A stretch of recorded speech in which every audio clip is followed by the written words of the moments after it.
going to be in Joshua chapter 2. At one point in my life, I had an interesting job, and at the beginning of starting that job, I had a lot of training, and some guy got up and talked about Joshua 2, and I don't even think I was a serious Christian at the time. And I remember thinking, really? The Bible's got that in it? How cool is that? That was this chapter of this book. Cool. Takes me back like 30, 40 years, whatever, a while ago.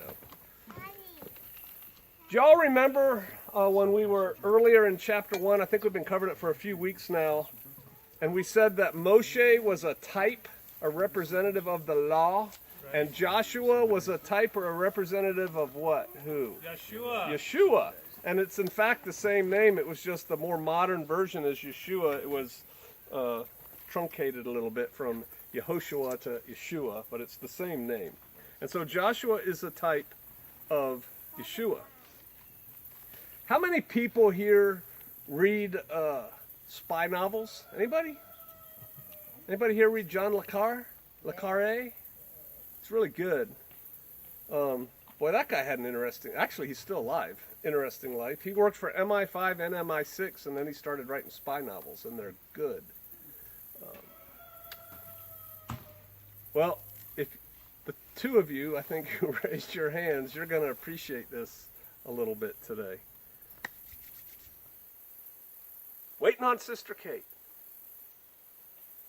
It's okay, we'll start. All right, Joshua 2. Joshua, the son of Nun, sent out of Shittim, means like acacia land or acacia bush or something like that. Supposedly that's what it was named after. He sent out 2 men. Now it says in King James to spy secretly, saying, "Go and view the land, even Jericho." First point, Joshua sent. Joshua's in charge, right? So Joshua says, you two, here's what I want you to do. Go out, spy on the land, especially check out Jericho. If y'all remember the 12 spies that went into the land before, Joshua was one of those 12 spies that went out. So he was kind of a regular guy. He's one of the 12 that goes out.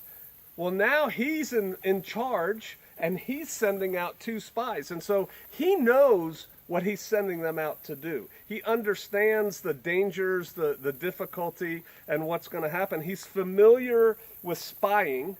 He's familiar with reconnaissance. And that's what they're really doing. It's a reconnaissance of the land before we move the armies in, because you don't want to take your army, the armies of Israel, and just go blindly into the land where there's going to be enemy and giants and stuff. You kind of want to know what you're getting into, so you send out your reconnaissance or your scouts. And now Joshua is sending out spies himself, even though he was once a spy. It's difficult, it's dangerous, they may not make it back, but it's important that they do, and there's some leadership principles that come to mind here, because Joshua is now the leader of Israel, right? Moshe was, now Joshua is. And the first one is, never order one of your subordinates to do something you're not willing to do yourself. If you're not willing to do it, you can't order somebody else to do it. That's bad leadership. And so, yeah, it's dangerous, he knows that. He went there and did it himself. So he's doing that. And then another principle of leadership is to be tactically and technically proficient in what you do. And as my father told me when I first went into the Army, he said, "Joey, you don't have to be the best machine gunner in your platoon." That's about 30 guys that I was in charge of when I started out. He said, "You don't have to be the best machine gunner in your platoon, but you have to know who is, and you have to know how to employ him." That's important, to be able to recognize yourself. And to that end, you have to know a little bit about machine gunnery, right? So to this end, Joshua, he doesn't have to be the best spy, but he has to understand spying. And in fact, he was probably a pretty good one since he'd done this before. Now, in the scriptures, in King James it says, Joshua the son of Nun sent out of Shittim 2 men to spy secretly, saying, 2 men to spy secretly. It's written differently and better in scriptures. It says in scriptures, he secretly sent them. So that means he sent them out in secret. He didn't send them to spy secretly. He secretly sent them, which means not everybody knew that he sent these two guys out. Remember, he told everybody, get ready, we're leaving in 3 days, prepare your victuals. And so now he sends his scouts out. So his scouts basically have like 3 days to go figure out what's going on, get back with a report of some kind, because we're coming in 3 days. Well, he didn't tell all of Israel, and don't worry, I'm sending 2 spies out. So they'll let us know what the deal is. You don't do that when you're employing assets like that. You don't want everybody to know. Y'all are familiar with the phrase, Bear uses it a lot, OPSEC bro, right?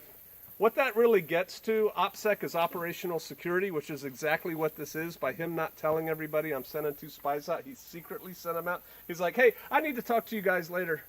Hey, here's what I need you to do. Nobody knew. That's operational security, and it's called compartmentalization. It's like there's little boxes, and if you don't have a need to know what's in this box, you're not told what's in this box. And that protects everybody. That keeps a secret. The best way to keep a secret is to tell how many people? None. Right? You don't tell anybody, so you keep everything in boxes. So this is why I'm telling you this, and some of you are already giving me the glassy-eyed looks, like, Pastor Joe, that's what you did, that's not what we do. This is part of the second Exodus. This is part of the first Exodus. There's going to be a second Exodus. Now, I'm not saying it's going to be exactly like the first Exodus, but these people, when they started out, were slaves making bricks in Egypt. And now they've got spies and soldiers and captains of 50 and captains of 1,000. I mean, they have changed as a people. And guess what? I submit that in the second Exodus, we're going to adapt as a people also. And so some of these lessons, if we can grab onto them now, when we have to employ them later, it'll be like, oh, okay, Joshua, yeah, he did that. He didn't tell everybody he was sending 2 spies out. And so that's why it's important. Now, another important point. It's not compartmentalized from Joshua. He's the leader. He's responsible for, we used to say it in the Army, the leader is responsible for everything his unit does and fails to do. You can't blame it, well, that's because First Squad really messed this up. Sorry, sir, that's why my company failed to take the objective. Oh, no, you're young captain. You're responsible for everything your unit does and doesn't do and fails to do. And so the leader has to know what's going on, which is why the leaders of intelligence organizations, they have super high clearances and they know a whole lot of stuff. And they're really important people, and we don't let them go dangerous places because we don't want them captured. Does that make sense?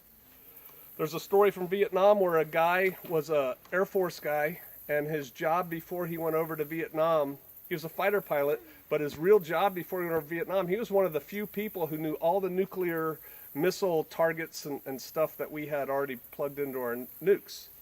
Pretty important guy. Well, then he goes to Vietnam and he decides, well, I want to fly a couple combat missions so I can have that on my record and be an ace or, whatever, be a combat aviator. And so he goes up and flies, and guess what happened? He got shot down. Well, it was different back in the day. Actually, I think they still do this. He had his name painted on his airplane.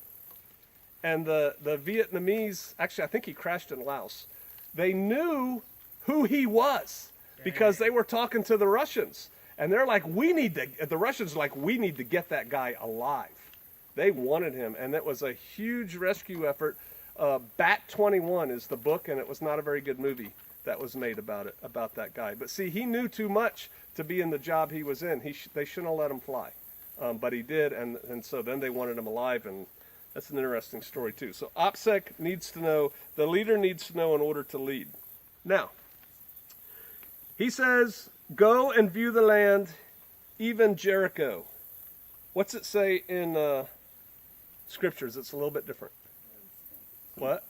Go and see. Inspect, go and see Jericho. What he's saying is, go look at all the land out in front of us that we're getting ready to go over. I'm going to want to know routes that we're going to take, the danger areas, things like that. But especially, I need you to check out Jericho. And so in kind of military parlance, when he says go and see the land, that's an area reconnaissance. So you're kind of checking out everything, and you have to have a pretty detailed report when you come back, because the people want to know, all right, what's it like going through this valley? Can we get through that valley with our army? Where are we going to be able to hide? Can we sneak up on the city this way? And then, especially Jericho, that's a specific point on the map. That's called a point reconnaissance. So that's a little bit different. It's like, I need to know everything about Jericho. How high are the walls? What's their guard force like? Yada, yada, yada. Because that's our first objective on our overall mission, higher commander's intent, to take the promised land. Can you see that? They have to take the whole promised land, and the first city they're going to encounter is Jericho. So right now they're sitting on the east side of the Jordan River. They're looking forward, and we got to go. Well, the first thing we got to take is Jericho. So let's figure out how we're going to do that. 2 spies, launch. And that's what they do. Another learning point. It's called the promised land, right? They're going into the promised land. Yah promised them the promised land. This is yours. I give you this. He told Abraham long ago, basically, this is going to happen. And now it's more detail. This is your land. Well, just because he gave it to them doesn't mean that it's free, that they don't have to do anything. They have to work for it. They have to fight for it. They have to use guile and tactics to get it. It's not just like, well, God said we can have it, so we're not going to put any effort into it. We're just going to get it. And so that's important, that they have to use the skills that the Most High is having them develop. That's verse 1. Oh, no, we're not done. That's the first part of verse 1. And they went, and they came. Now, this is King James. They went, and they came into a harlot's house named Rahab, and they lodged there. They spent the night there. They stayed there for a while. They hid out there. We're going to get to what it says in scriptures. Many Christian commentators have great difficulty with this one part of this one verse. Right there. Let me read it in King James again. They went, they came to a harlot's house named Rahab, and they lodged there. And they're like, oh, no. She can't be a harlot. All right, what's it saying in scriptures? Whore. She's a whore. Oh, well, wait a minute. She saves Israel in a way. She saves the spies. They get to get back and give their report. And then she ends up in the genealogy, in the lineage of King David and Yeshua himself. She can't be a whore. That's what they say. They say she's an innkeeper. And as people just called her a whore because they didn't like her. As we're going to see later, she's got flax up on her roof. They made clothing out of that. She's a cloth maker. That's what she is. This is just really taken out of context. The scripture says she's a whore. She's a whore. That's what she is. Now, it says it's her house. She owns a house. There's a really good chance that she's a madam.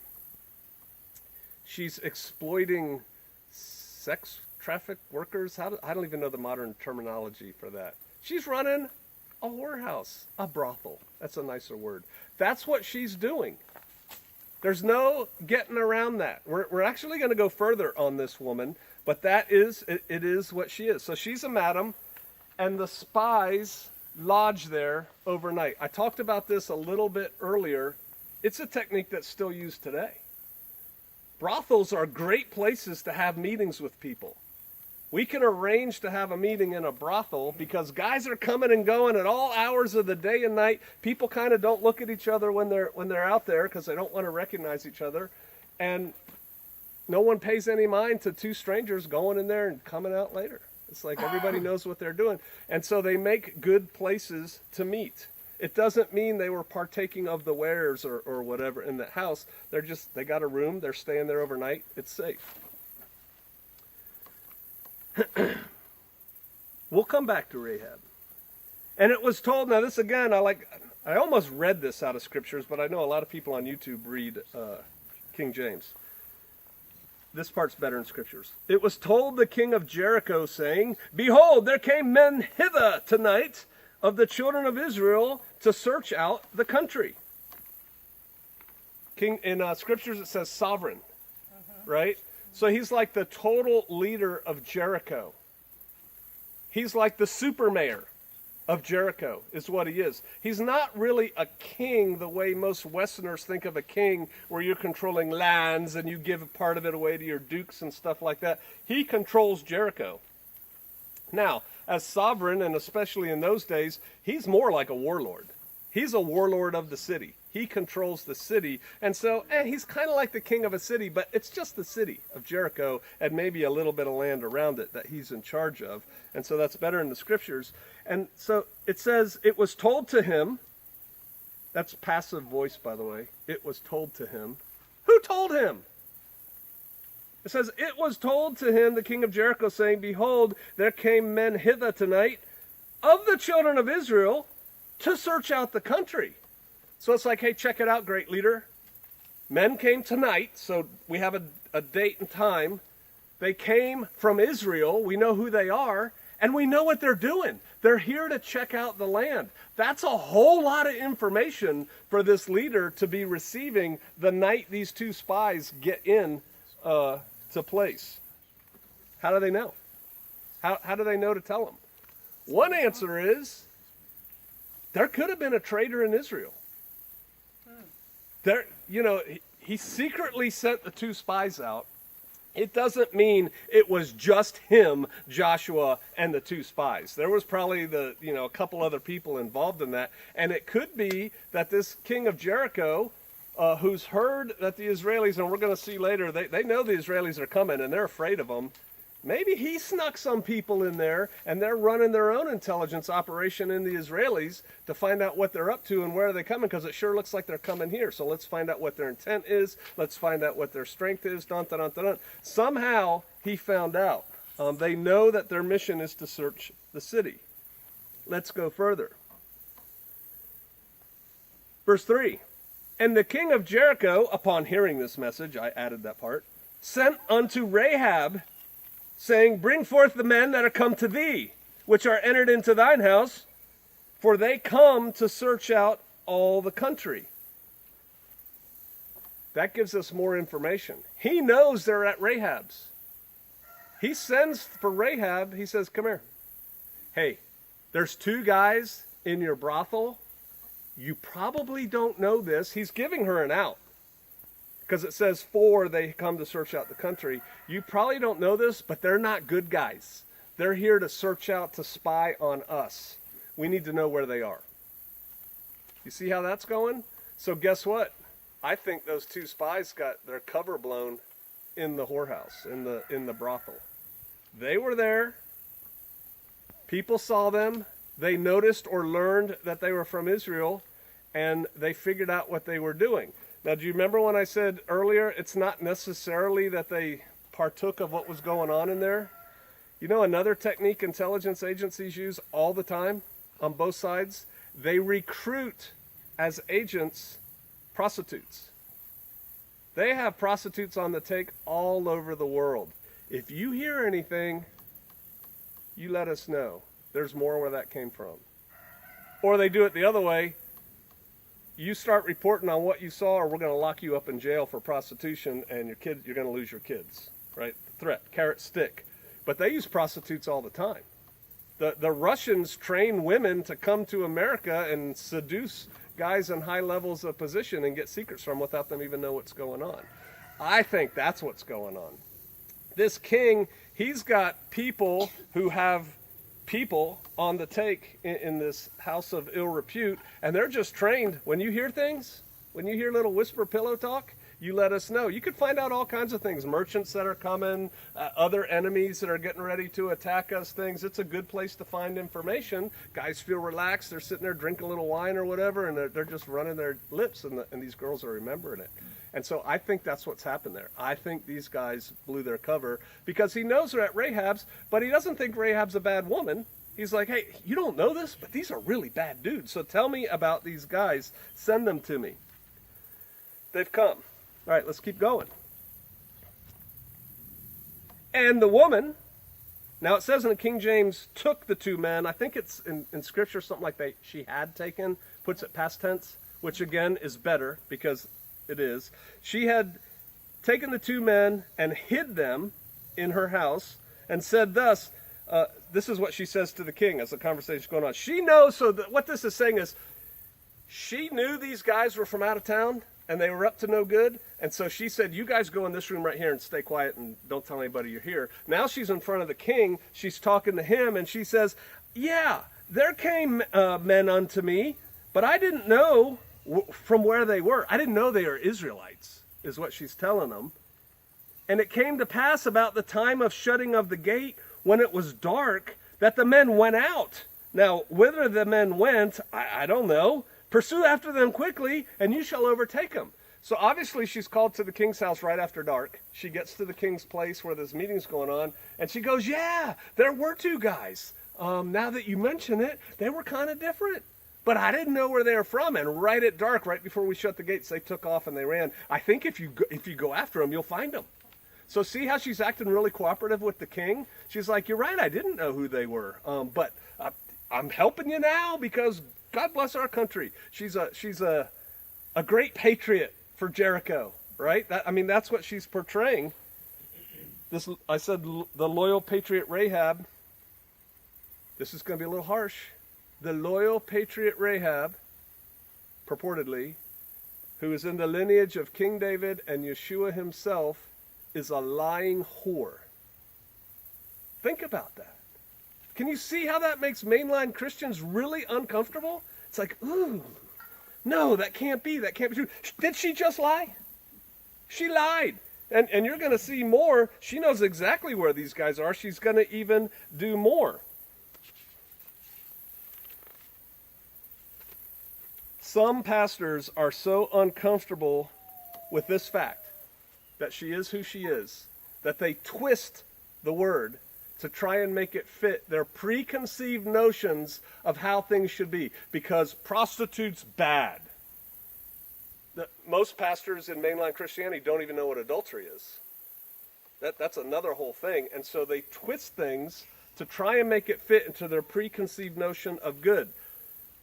All right, so Joshua, he sends out these men, and they take up lodging in a brothel with those kinds of people. And those kinds of people who go to a brothel. Joshua's a type of who? No. Yeshua. Yeshua sent men out, and he himself even dined with who? Publicans and sinners. Publicans and sinners are that rough group of people that's in the bar drinking and yeah. They're not the religious, pious people who go to temple every Shabbat. And they get mad at you. Remember they get mad at Yeshua for hanging out with those people? What are you doing dirtying yourselves with those people? And then what does he do with his people, with his 12-man 18? He sends them out unto the people. Paul later gets in trouble because he's talking to, they're not even Jews that you're talking to and converting. How can you be doing that? Do you see the parallels there? Yeshua said himself, it's not the well who need a doctor.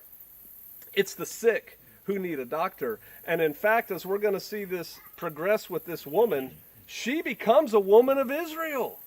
Now, if they had just, ooh, she's one of those women, and we don't talk to them, she'd never hear the word. It's the same thing for us. We can't just hang out with us. It's very comfortable hanging out with us. We can be ourselves with us, and we don't have to justify anything with ourselves.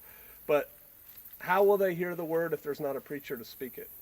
And that preacher is not talking about Pastor Joe Fox. That preacher can be you, spreading the word. I was talking earlier when I was at Cody's, and I just got to talk to that guy. But that didn't have to be me talking to that guy. That could have been anybody here talking to them about the way, the truth, and the life. That is Yeshua. And so we can't, and I'm not saying y'all do, but some of you may, you can't get so self-righteous that we're not going to talk to those people because they're those kind of people. Those are the exact kind of people that need Yeshua right there. So that's what's going on there.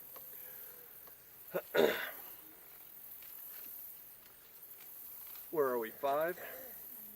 Came to pass about, oh yeah, so that's what she tells them. But, here's how you know she's a real liar. She had brought them up on the roof of the house, and she hid them with the stalks of flax which she had laid in order on the roof. This is where some people say, oh, she wasn't running a brothel, PJ. She was making cloth. Don't you see? She had flax on her roof, and that's what she was doing. How many people know the whole concept of living in the country? I know she's in Jericho, but they weren't as rich then as we are now. And you have a couple lines of work going on. You got a couple streams of income coming in because, one, if you're a good businessman or woman, in this case, she's got a couple streams of income that she's working. Why not? She's got all this money coming in. Let's get into some flax, whatever. So she hides the guys under there, but she knew where they were. Now, here's an interesting fact. Here's a fun fact. Do you know when flax gets ripe to pick it and lay it out? What time of year? Right before Passover. Oh, wait, it's going to get more interesting as we go in just this little bit. But this dates it. This puts us in a timeline of right around Passover time is when this is happening. Another thing. Wikipedia has a pretty good article. I think it's called Tradecraft. It's like spy stuff. What spies do. It's been done forever. It's been done in biblical times. It's done now, and it works. And one of those things is having concealment locations. You can have concealment locations that you either build purposely or that you repurpose to hide all kinds of things, from a secret document that you stole to microfiche to people, hiding people. She's got a concealment location underneath the flax on her roof. It's hiding in plain sight. Any fool could come up on that roof and look around, and there's just a pile of flax. All right, let's go. There's nobody up here. And that's where they're hiding, and that's why she hid them there. So that was kind of cool, too. All right, so she's still talking to the king. She got, where they went, I don't know. Go after them quickly, for you shall overtake them. But she'd brought them up on the roof in the house, and she hid them with the stalks of flax, which she had laid out in order upon the roof. And the men pursued after them all the way to the Jordan unto the fords. As soon as they which pursued after them were gone out, they shut the gate. Let's go get them. Now, there's a couple things going on there. Spies are on the run. We've got them on the run. Rahab said they took off right at nightfall. Let's go get them. Which way do they go? Towards the Jordan River. Towards the fords, because clearly their army, we already know that, is on the other side of the Jordan. They have to cross. They have to cross by the fords, the shallow parts in the river where everybody crosses. We're going to learn later they don't cross at the ford, right, where everybody's expecting them. That's a key point, too. But it's like, so they're going to where they have to go to get back to their people. We know they're on the run. We know they're going back to their people, and so they take the most logical race to go after them. They can only cross the Jordan here and here. Let's go head them off, and we'll get there. So that's what they do. It says, soon as the guys run out, they shut the gates. It's kind of interesting that they say that. You could be like, well, yeah, they always shut the gate at night. Rahab even said, they left right about the darkness when they were shutting the gate. But here, the point is made that as soon as the pursuers go out of the gates, they shut the gates tightly again. Anybody know why? In case they're still in the city? They're afraid. They're afraid of these Israelites coming. And we're going to find out more so that they are afraid of the Israelites coming. And they know there were two spies there. For all they know, there's a battalion of rangers out there in the dark somewhere that are getting ready to come in. So they shut the gates. They're afraid of what's going on. All right. Men pursued after them to the fords. Verse 8. And before they were laid down, so before they were actually fell asleep, she came up to them onto the roof. Now she's come back from lying to the king, to the leader. She's misdirected the king, so he sent out the pursuers after them when they're actually here. And she says to the men this, I know that Yahweh has given you the land, and that your terror is fallen upon us. See that? They're afraid of the Israelites. And that all the inhabitants of the land faint because of you. Jericho is quivering in their boots. They know the Israelites are coming, and they're worried. And we have heard how Yahweh dried up the water of the Red Sea for you. Newsflash, why are you searching the fords? Right? He's probably going to do something like that again, and they're going to cross in a time, manner, and place in which you don't expect them to achieve tactical surprise. That's why they're going to cross the Jordan like they do. But We heard about the Red Sea when you came out of Egypt, and what you did unto the two kings of the Amorites, which were on the other side of the Jordan, Sihon and Og, whom you utterly destroyed. And Sihon and Og were? Giants, right? So they were probably even a little bit afraid of Sihon and Og's armies. And they're like, man, you guys kicked them, and so now you're coming for us. And as soon as we heard these things, our heart did melt. Neither did there remain any more courage in any man because of you. For Yahweh your Elohim, he is Elohim in the heaven above and the earth beneath. She knows about Yah. She has faith in Yah. He is Elohim of the heavens above and the earth below. You're his people. Guess what? She wants to line up with the winning side. That's what she's done. She's had to weigh her options. The king calls her. If she gets caught lying to the king, she's probably dead. She's decided, you know what? I'm going to go with the side that God is on their side.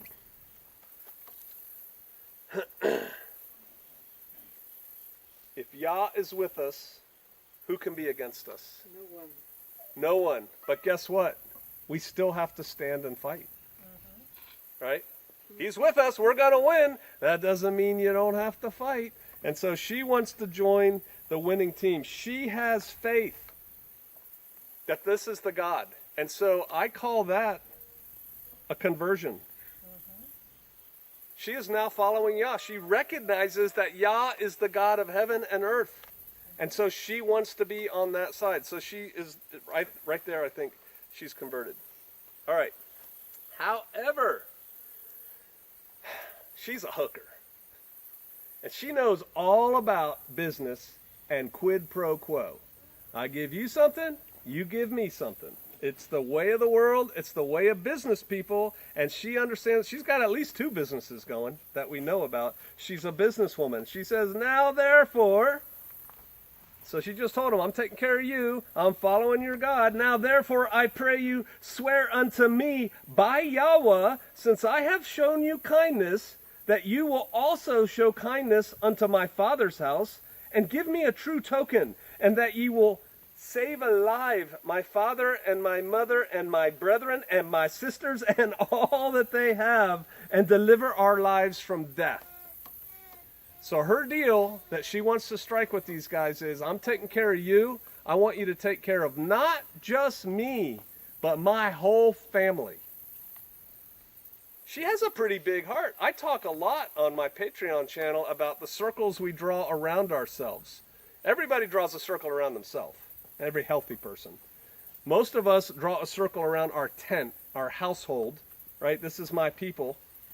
Then we draw a circle around our camp, our tribe, our clan, our community maybe, our bigger of how great a person you are. She's drawing a circle around her whole extended family that she wants to save. She can see what's coming. She knows what the Israelites did. Everybody does. She knows they're coming. There's going to be death and destruction. She wants to save her people. Do her people believe that Yah's the Father of heaven and earth? No, not necessarily, and probably not. But that doesn't matter if she wants to save them. All right, verse 14. So the men answer her, and they said, our life for yours, if you utter not this our business. OPSEC, bro. That's what they're saying. We'll agree, but you can't tell anybody about what we're doing. Because they know if they find out, that gives the enemy, Jericho king, information. Oh, the guys were here. They were second it out. They're coming for us. Get the city ready for attack. Our life for yours, if you utter not this our business. And it shall be when Yahweh has given us the land that we will deal kindly and truly with thee. Then, verse 15, she let them down, it says in King James, by a cord. It's a rope. Does it say rope in scriptures? Yes. It is a rope. She let them down by a rope through the window, for her house was upon the town wall, and she dwelt upon the wall. She's got a rope. How many people, well, you guys are all preppers. Most people don't have a rope. Most brothels, so I'm told, don't have a rope. She's got a rope. This is not the first time she has let people down and out of the city, perhaps climbing up the rope into the city at night. See, she's been doing things. She's got stuff going on. She's got this rope. And so that's what she lowers the guys down with, or lets them climb down, or whatever. And she says unto them,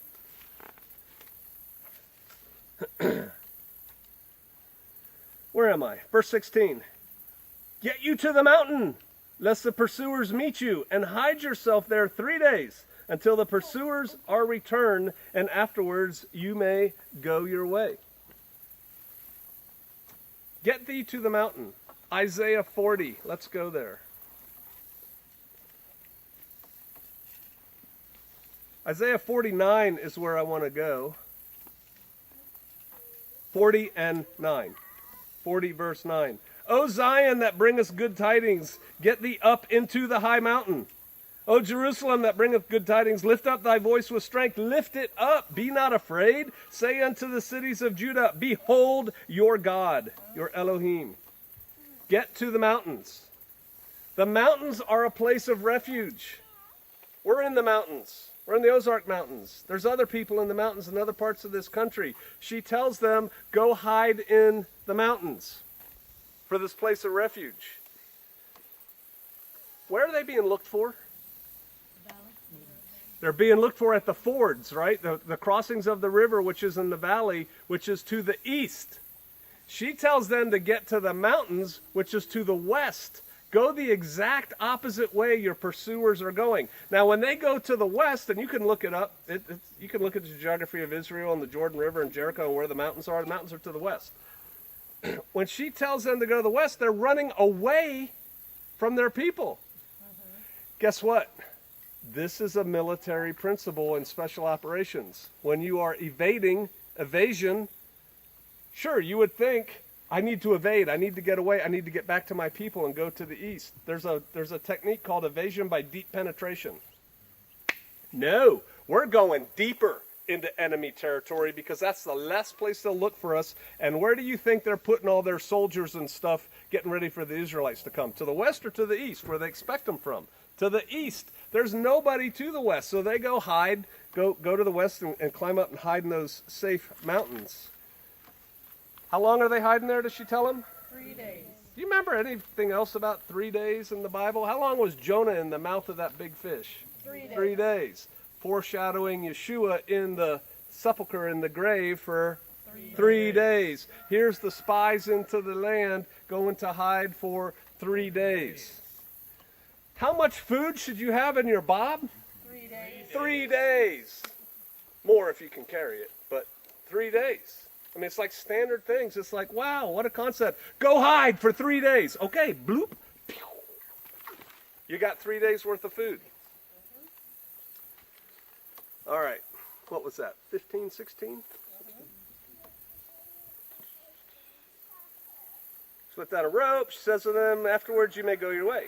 So the men said unto her, we will be blameless of this thine oath which you have made us swear, except unless until, verse 18, behold, when we come into the land, you shall bind this line of scarlet thread in the window which thou didst let us down by, and thou shalt bring thy father and thy mother and thy brethren and all thy father's household home unto thee. And it shall be that whosoever shall go out of doors of thine house into the street, his blood shall be upon his head, and we will be guiltless. And whosoever shall be with thee in the house, his blood shall be on our head, if any hand be upon him.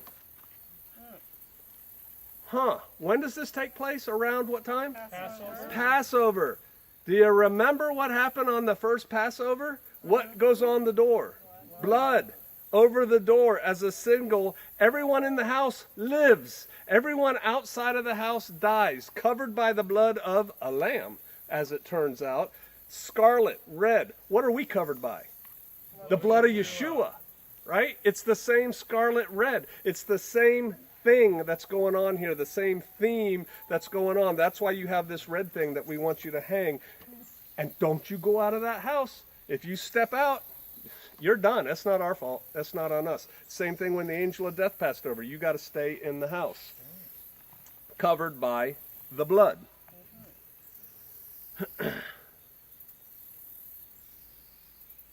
14.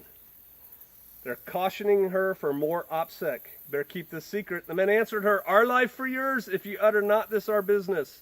And it shall be when Yahweh has given us this land that we will deal kindly. Oh no, that's 15. 20. That you may go your way. Oh, we're in 20. And if you utter this our business, there's more OPSEC, then we will be quit of thine oath, which thou hast made us swear. So don't tell anybody, or we're not held to this. And she said, according unto your word, so be it. There's the agreement right there.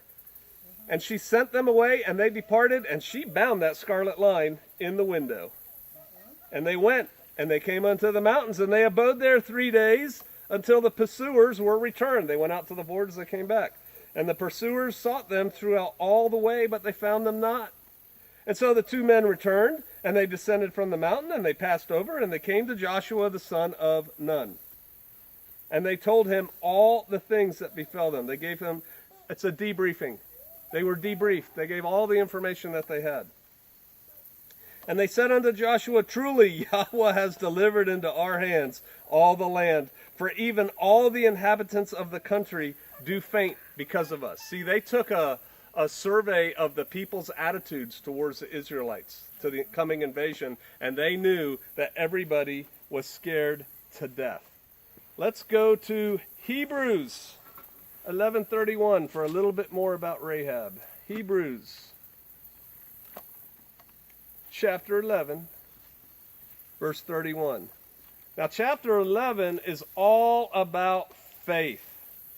Verse 8 of chapter 11, for Abraham, when he called to go out to a place which he should after receive an inheritance, obeyed, and he went out not knowing whither he went.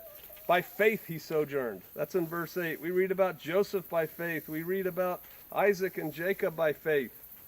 Verse 31, by faith the harlot Rahab perished not with them that believed not, when she had received the spies with peace. So here's saying Rahab survived the onslaught that we're going to read about later that's coming because of faith. She had faith in who? Yahweh. Boy, there's a lot of, again, mainline Christian pastors that'll talk about that, but they won't talk about this next verse. Let's go to James chapter 2. Just a little bit forward. James chapter 2, I think we're going to 25.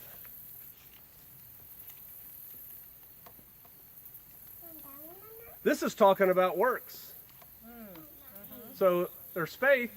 Rahab had faith, clearly, cool. Now we're talking about works. 25. Likewise also, was not Rahab the harlot justified by works when she had received the messengers and sent them out another way? We might as well read the next verse, 26. For as the body without the spirit is dead, so faith without works is dead also. You don't have faith if you don't have works. You got to follow through. We are a belief system. It's the way. The way implies moving. It implies going. It implies doing. If we're going to be in the way, we have to do. Rahab certainly did. She had faith, and her faith was followed by very significant works that put her at grave peril. A lot of what and how Rahab and those spies acted is honest to God, good tradecraft. And it's something that may have to be used by Israelites in the future. Let's pray.